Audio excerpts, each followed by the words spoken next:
Bonjour à tous et bonjour à toutes, bienvenue sur la chaîne de Chris WP. Donc aujourd'hui je vais vous faire la présentation de mon sac d'évacuation. Donc comme vous le verrez, c'est pas low profile, hein, c'est militaire tout simplement parce que c'est un sac que j'ai depuis tout petit.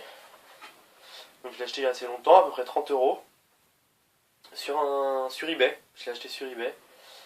On a vécu des choses et vraiment il a rien quoi. Il est tombé à l'eau. Sur des raftings, des choses comme ça, VTT avec, des sorties toute la journée avec, sur le dos toute la journée. Vraiment beaucoup de choses et il tient le coup, il est quasi neuf quoi. Donc voilà, je vais vous faire présentation de ce sac. Donc tout au début, je vais vous présenter le sac. Donc comme vous connaissez je pense, les sacs militaires, voilà, ils ont une espèce de... Je sais pas comment on peut dire, mais un petit truc comme ça qui se met dessus, d'accord. C'est intégré au sac, hein, d'accord. Voilà, donc ici vous avez deux attaches. Bon, vraiment, ça tient. Hein. Hop, ça on peut le desserrer. Moi ce que je fais pour cette évacuation, normalement, c'est ce que je fais. Là je l'ai pas mis. Mais voilà, je le détends à max. Je sais pas, on voit pas sur la vidéo. Hop, vous voyez, je détends ici, là je détends les fils à max. Et voilà, quand on les détend au maximum, ça fait un espace ici. Et sur cet espace, je mets mon duvet. Parce que dans le sac il n'y a plus de place, parce que c'est un sac très petit, hein, je sais plus il y a combien, 15 litres je crois, 20 litres pas plus, vraiment c'est un tout petit sac. C'est bon pour un sac d'évacuation, c'est un peu petit, mais c'est tout ce que j'ai pour l'instant, donc voilà. C'est pour ça aussi qu'il n'est pas low profile, parce que tout simplement j'ai que ça. Et voilà, faut que j'ai de l'argent quoi pour changer. Donc voilà, et moi quand je le détends ça fait ça, et en haut là je mets mon duvet. Mon duvet il est quasiment couvert totalement avec la capuche comme ça, quasiment totalement couvert. Mais là comme il n'y a pas, je le serre pour que, voilà, c'est comme ça. Sachant que c'est quasiment étanche, hein, il pleut, ça rentre pas dans le sac. Hein. Voilà, ensuite, ici vous avez un petit filet, d'accord, un petit filet comme ça. Je mets pas souvent des choses ici. Parce que tout simplement le sac il est sur mon dos, donc j'aime pas trop qu'il y ait des choses comme ça qui soient accessibles facilement. Avec un scratch pour tenir. Et voilà. Donc voilà, des cordes super résistantes, hein, ça n'a jamais bougé, c'est intact, c'est vraiment... voilà. Sur le dessus, je vous avouerai que je sais pas à quoi ça sert. Ici là, vous avez deux trucs en plastique pour accrocher, donc je sais pas à quoi ça sert. Je m'en suis jamais servi, d'accord. Sur cette espèce de capuche toujours, on a une poche, d'accord, grande, vraiment grande, on peut la remplir parce que on peut bien la stocker, d'accord. Sur les côtés, vous avez deux poches comme ça, donc deux grosses poches, hein. C'est plus petit, mais c'est quasiment la taille d'une ration militaire française, quasiment. Celles-là, elles sont un peu petites, je pense, mais voilà, c'est bien, il y en a une de chaque côté, d'accord. Voilà, ici aussi. Que dire de plus, voilà. Sur les sangles, donc réglables, hein, d'accord, hein, ça bon voilà, pas rien de nouveau.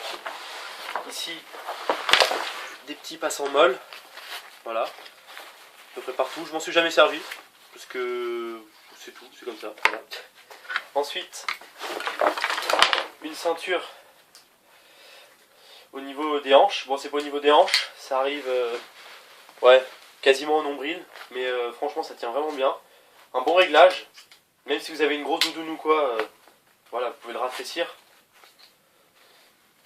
Hop, voilà, vous pouvez le rafraîchir et vraiment, ça fait vraiment gros, hein. Là ça, on dirait pas, d'accord, on dirait pas, mais c'est pas mal, hein. C'est vraiment très épais. Et ensuite une au niveau du torse, qui est aussi ma foi intéressante, qu'on peut pas trop régler, on peut la régler, hein, mais ça ferait pas une grosse différence. Voilà pour ça. Ensuite, hop, que vous voyez bien, quand le sac est sur le dos, ici, voilà, ici vous avez quelque chose que quand on le porte, vous puissiez mettre le poids sur les épaules ou sur le bas du dos. Et ça, je trouve ça quelque chose vraiment de très intéressant.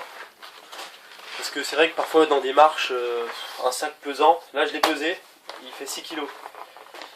C'est vrai que parfois dans des marches assez longues, en randonnée ou quoi, ou même dans des promenades, même 6 kg, à force ça pèse. Et donc si par exemple moi je mets le poids sur les épaules plutôt, je préfère mettre sur les épaules. Donc quand le poids est sur les épaules, au bout de 2-3 heures ça commence un peu à faire mal.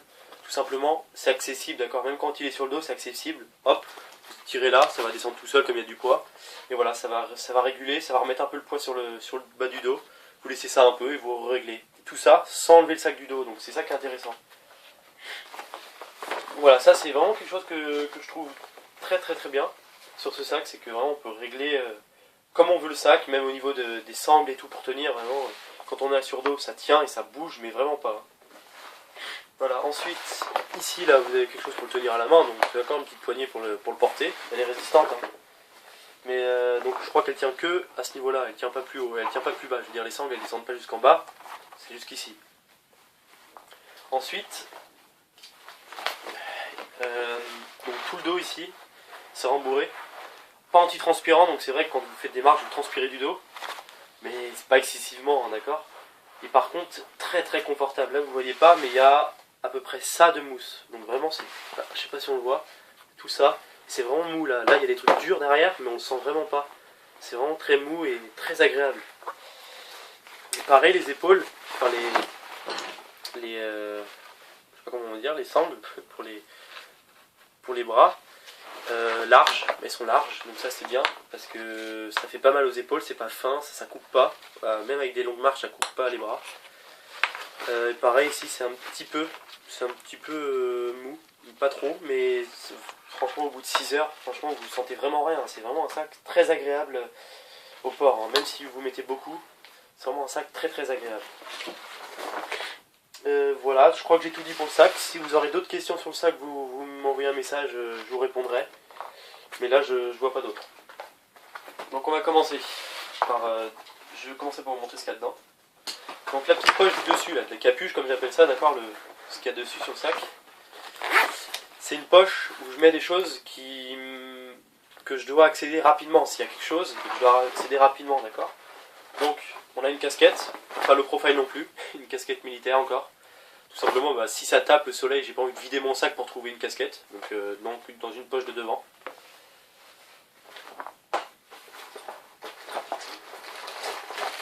Un sac plastique, 50 litres je crois. Je suis pas sûr mais c'est un grand sac, d'accord, donc tout simplement pour poncho ou quoi. Mais moi ce serait plus pour le sac parce que personnellement dans le sac voilà, j'ai envie de garder les choses au sec. Donc voilà un sac donc, accessible rapidement s'il y a besoin. Pour couvrir le sac ou même pour me faire un poncho. Mais comme bien sûr là c'est un sac d'évacuation, donc s'il faut évacuer, je partirai avec la petite sacoche que je vous ai montrée, donc ma sacoche que j'utilise de survie, et dedans il y a un poncho de survie aussi, donc je préférais mettre le poncho sur moi, et donc le sac plastique ça servirait pour le sac. Ensuite on continue dans cette petite poche, hop, une boussole, voilà tout simplement, une boussole de l'armée encore. J'adore tout ce qui est de l'armée parce que c'est des trucs résistants, fiables. Donc voilà, c'est tout ça. Voilà ce qu'il y a dans la poche de devant, ici.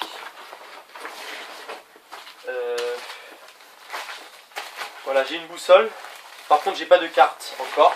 Il faut que j'achète des cartes des alentours. Il faut que j'achète des cartes de France. Faux, mais il faut, c'est sûr. C'est bien de dire qu'il faut, mais il faut que je le fasse vraiment. C'est le petit bémol que j'ai, j'ai pas de carte. Quoi. Alors, poche sur le côté, première poche sur le côté. Un multitool, on va dire, c'est pas vraiment, c'est tout petit, vous voyez. Et là, vous avez plein de clés. Donc c'est bien pour les portes, etc. D'accord, il y a beaucoup de choses. Voilà. Petit tournevis, tout ça, un plat, cruciforme, il y a plein de choses. Assez intéressant, je m'en suis servi pas mal de fois, hein, il bouge pas. Donc ça c'est intéressant. Ensuite, hop. Ensuite, un couteau. Il y a cuillère et fourchette, et bien sûr, couteau. D'accord, alors ça, acier un peu pourri par contre pour l'eau, donc ça pourrit vite, enfin ça rouille vite, comme acier. Donc j'ai déjà eu un peu de problème avec avec la lame. Par contre, j'ai rarement vu un couteau qui coupe aussi bien. C'est impressionnant, vraiment impressionnant. Voilà, sur les fourchettes, vous avez des petits ustensiles pour dévisser ou quoi. Mais bon, c'est vraiment de secours. On est d'accord. Voilà. Petit ouvre-boîte, tout ça. Comme bien sûr c'est un couteau de l'armée, donc forcément il y a un ouvre-bouteille. Voilà, que j'ai... Hop, voilà. Et donc voilà. Ça c'est ouais, intéressant parce que c'est tout, c'est petit. Il y a tout s'il y a besoin de manger ou quoi. Voilà. Et donc on peut l'accrocher à la ceinture. Soit par d'accord, une attache comme ça. Soit par ici, que vous mettez autour de la ceinture comme ça directement. Intéressant aussi. Hop, dans un sac plastique. Vous verrez que je mets beaucoup de choses dans les sacs plastiques. Parce que même si j'ai un sac poubelle, je préfère avoir un sac plastique quand même, quoi. Des grosses piles, simplement pour ma TK70, la Phoenix. Pardon. La Phoenix TK70, donc qui utilise ces piles là. Et donc voilà, j'en ai deux, j'en ai une autre à l'intérieur. Et ça, c'est de la bonne pile. Et voilà, s'il faut que j'évacue, je prendrai aussi la lampe, parce que tout simplement elle peut me servir déjà pour éclairer premièrement, et deuxièmement pour l'autodéfense, ça peut me servir parce que c'est gros, c'est voilà, etc. quoi. Et donc voilà. Donc des piles.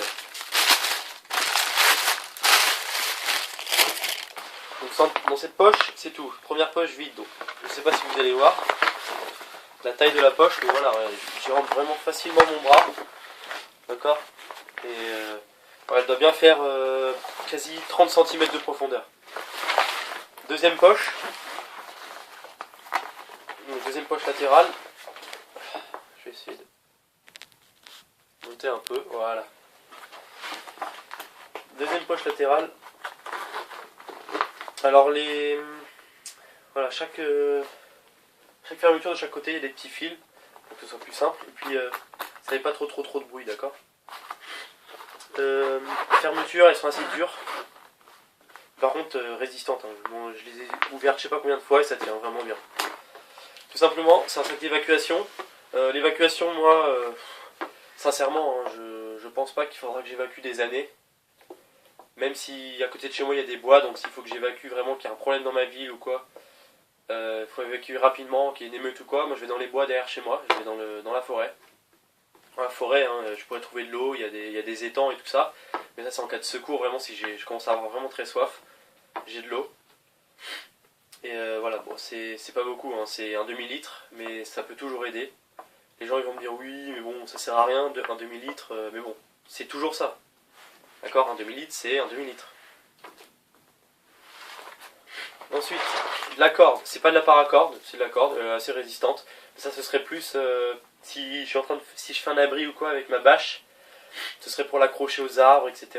Tout ça, donc voilà, c'est une corde, c'est pas de la paracorde, donc j'ai pas peur de la perdre ou j'ai pas peur de couper des bouts. Franchement résistante, hein. Très bonne corde, j'en suis servi souvent. Voilà. Pour information, le sac d'évacuation, je l'ai testé. Et ça, je vous le dis, j'ouvre une parenthèse aussi. Si vous faites des sacs d'évacuation, essayez-les. Partez dans les bois, faites des choses, essayez-les. Ne partez pas avec un sac un jour s'il faut et ne pas savoir s'en servir. Moi, je sais dans chaque poche ce qu'il y a, etc. Donc vraiment, apprenez à vous en servir. Moi, je l'ai testé une fois. Sincèrement, il n'y a rien à redire, quoi. C'est mon sac, c'est vraiment le mien. Et il me suffit. Avec ça, je peux passer 3, 4, une semaine avec, sans aucun problème. D'accord ? Donc ça, vraiment, pensez-y. Essayez les sacs d'évacuation que vous avez, essayez les kits de survie, essayez tout ça. Parce que si vous partez et que vous ne les connaissez pas et que vous ne savez pas vous servir des choses, c'est strictement inutile. Voilà, et une scie de marque Florabest. Alors cette marque, elle est vraiment géniale pour les scies. J'en ai acheté une, 2 euros. Vraiment 2 euros à Lidl. 2 euros. Je sais pas si vous vous rendez compte. Et elle est vraiment, mais vraiment géniale. Franchement, elle coupe mieux qu'une scie normale. D'accord ? C'est vraiment... j'étais impressionné quand j'ai coupé la première fois avec. Elle coupe des troncs comme ça en 5 minutes. Et c'est vraiment impressionnant. Je vais vous faire des tests. Je vais partir dans les bois là tout à l'heure. J'en ai deux. Mon père en a une aussi, donc ça fait 3. À 2 €. Un grip vraiment intéressant. Et au cas où, voilà, ça se ferme par en haut là. Donc au cas où vous venez appuyer et qu'elle se referme, il y a un cran là. Je peux pas la fermer. Vous voyez, les dents vraiment très très très bien. C'est un acier inoxydable, donc voilà. Bon, je l'entretiens quand même. Hein. Ici, c'est un peu caoutchouté. Donc vraiment, quand il pleut ou que vous avez des gants, c'est vraiment bien. Ici, là derrière, vous avez un trou pour la sangle, pour une sangle. Et ici, là, vous avez un petit bout comme ça pour pas qu'elle vous glisse des mains. Vous voyez, ça accroche, ça tient bien. Et vraiment, cette scie est vraiment, vraiment, vraiment bien. Vous coupez n'importe quoi avec. Hein. C'est impressionnant. J'étais vraiment impressionné. Quoi. Je me suis dit, c'est une petite scie. Ça va pas couper des merveilles. Et en fait, franchement, s'il fallait que j'emmène une scie, c'est celle-là. Vraiment, elle est. Mais vraiment, c'est impressionnant. Quoi. Quand je vois, je vais à gamme vert. Je trouve des scies exactement pareil, la même taille, etc. Qui s'ouvrent pareil, avec un cran qui accroche, 30 €. Alors que c'est là 2 €. Chaque année, je crois que j'en acheter une, ça m'en fera plein, mais tant pis, parce qu'elles sont vraiment exceptionnelles. Quoi. Et même si j'en achète 3, 4, pour le troc, c'est toujours utile. 2 piquets de tente. Ça, dans mon sac d'évacuation, c'est très très très important. J'en ai 2, parce que j'ai une bâche, donc s'il faut que je dorme, c'est sous la bâche. Et donc ça, c'est super intéressant. Ils sont longs, d'accord, donc vraiment ça tient quoi, s'il y a du vent, vous les plantez, ça tiendra vraiment bien. Voilà, à peu près, hein, si vous voulez voir la taille, c'est à peu près la taille de la scie, donc vraiment bien. Voilà, et là c'est fini pour la deuxième poche. Ensuite, on passe à l'intérieur. Ici, c'est fermé par une sangle comme ça, donc vous pouvez vraiment serrer, ça c'est bien aussi. Vous pouvez desserrer rapidement, d'accord, avec, je sais pas comment ça s'appelle, ce petit système, d'accord. Donc ça vraiment bien. Donc voilà, le sac il est rangé par ordre de besoin. Donc besoin, s'il commence à faire froid, que je suis tombé à l'eau, que j'ai froid, tout ça, le plus important, c'est faire du feu, d'accord. Parce qu'avec faire du feu, on peut faire à manger, on peut faire plein de choses. Avec du feu, on peut survivre à une hypothermie, on peut survivre à tout ça. Donc voilà comment ça se présente. Donc j'ai encore un petit carré, vous savez, des rations de survie, donc ça c'est un petit carré qui est dedans. Celui-là est déjà utilisé, vous voyez la couleur, mais il est encore gros, donc je le garde. Ça ce serait plus pour allumer le feu, parce que quand il n'y en a qu'un seul, ça sert un peu à rien de faire chauffer un plat, parce qu'il en faut à peu près 2 par plat. Voilà, pour allumer le feu, si vous n'arrivez pas avec le fire steel, vous n'avez pas avec un briquet ou quoi, vous allumez celui-là, vous foutez. Même s'il y a énormément de vent, ça va rester allumé. Vous mettez des branches dessus, ça part. Voilà. Donc voilà. Ensuite, une petite boîte du couteau que j'ai en EDC, le Magnum. Celui-là. D'accord. Boîte en métal. Ça doit être en aluminium, d'accord. Et voilà. Et dedans, on a beaucoup d'amadou, vraiment. Alors c'est encore de la poussière de sèche-linge, il y en a beaucoup. Ça part à une vitesse folle. Elle est pure, il n'y a pas d'alcool, il n'y a rien dessus, c'est pur. Ça, je l'ai essayé maintes et maintes fois et c'est vraiment impressionnant. Un coup de fire steel, il suffit d'une mini étincelle pour que ça prenne. Donc ça, vraiment, je le recommande. Si vous avez des sèche-linges, prenez la poussière des sèche-linges. Parce que ça, c'est vraiment impressionnant comment ça prend vite. Ensuite, une boîte. Donc dans une boîte d'allumettes. Donc dedans, des allumettes. Une autre boîte d'allumettes avec d'autres allumettes. Tout simplement parce que là, il y a des grattoirs. Si celui-là, il venait à prendre l'eau, il y a toujours un gratteur dedans. Et voilà. Donc dedans, des allumettes, il y en a beaucoup. Et une pile. Je mets une pile ici, voilà, comme ça, tout simplement. Donc des allumettes et une pile. Voilà. Ensuite, briquet, briquet, briquet et briquet. Donc, 4, non, même 5 briquets. Briquet, c'était toujours utile, d'accord. Donc 5 briquets. Pour le troc aussi, par exemple. Les gens qui fument, qui n'ont pas de feu, vous avez du feu, vous échangez contre quelque chose. Un peu d'eau, un peu de nourriture, voilà. Donc briquet, briquet, briquet. Ça coûte pas cher, achetez-en. Dans le kit feu, il faut un couteau. C'est des couteaux de merde, d'accord, mais bon. Si vous avez juste un bout de magnésium ou quoi, bah avec ça vous pouvez gratter, faire du feu. Et voilà, tout simplement, si vous allumez un feu et que vous avez attrapé un lapin, bah voilà. Si vous trouvez pas vos autres couteaux, bon ce serait dommage, mais vous avez un couteau pour dépecer, pour faire des choses comme ça, couper les petites branches, faire des copeaux. Donc voilà, un tout petit couteau, il coupe bien, il coupe pas super bien, il coupe bien. Et voilà, ça c'est bien. Voilà. Ensuite, un chauffe-plat, déjà utilisé, vous le voyez, hein. Un chauffe-plat, mais bon, il est utilisé, mais ça, voilà, c'est pas grave, hein, je veux dire, ça s'utilise à l'infini, je veux dire. Après, peut-être à force de plier, je pense que ça va peut-être péter, je sais pas. Mais voilà, là il est plus très très droit, je sais pas si vous voyez. Et voilà, et là pareil, si j'ai des plats ou si j'arrive à avoir des conserves, je sais pas, par du troc, ou même si j'arrive à trouver quelque chose, j'ai un petit truc pour l'attraper s'il est chaud. Et voilà pour ça. Ok. Donc ça vraiment, pensez dans vos kits de feu si vous en faites, pensez à mettre des couteaux parce que les gens ils y pensent pas trop. Mais pensez vraiment à mettre des couteaux parce que un couteau c'est utile mais à tout quoi. Donc pensez vraiment à mettre des couteaux. Moi des couteaux vous verrez j'en ai partout parce qu'un couteau c'est très très utile. Un couteau ça sert à tout. Voilà, vous pouvez faire du feu avec un couteau, vous pouvez tuer avec un couteau si vous attrapez des petits animaux. Non, un couteau ça sert à tout. Ça sert pour l'autodéfense et voilà. Pour moi l'outil le plus polyvalent c'est le couteau. Donc pensez-y, le couteau. Donc voilà. Bon, ça fait déjà 21 minutes. Je vais arrêter la vidéo là. Parce que sinon elle va être un peu longue. Et je vais continuer par une deuxième vidéo avec la présentation du reste du sac. Donc là c'est le début de l'année. Donc je vous souhaite à tous une très bonne année. Une bonne santé bien sûr. Là vous voyez je suis un peu enrhumé. Je sais pas si ça s'entend. Et donc surtout préparez-vous bien. Économisez un peu d'argent. N'achetez pas n'importe quoi. Économisez de l'argent, achetez des choses utiles, voilà, des couteaux, des choses pour purifier l'eau, vraiment des choses voilà, comme ça. Voilà, tout simplement, je vous souhaite une très bonne année, une très bonne préparation à tous, et surtout, comme je vous ai dit, essayez tous vos sacs, si vous faites des sacs d'évacuation, des trucs de survie, essayez-les, ça sert à rien de les faire, être content, ouais j'ai un sac de survie, mais de pas savoir s'en servir. Donc là tout à l'heure, dans cet après-midi, je vais aller essayer... je vais aller essayer mon sac, je vais vous faire la présentation à l'extérieur. Et donc voilà. Bon bah je vous souhaite à tous une bonne continuation et surtout restez vous-même. Salut!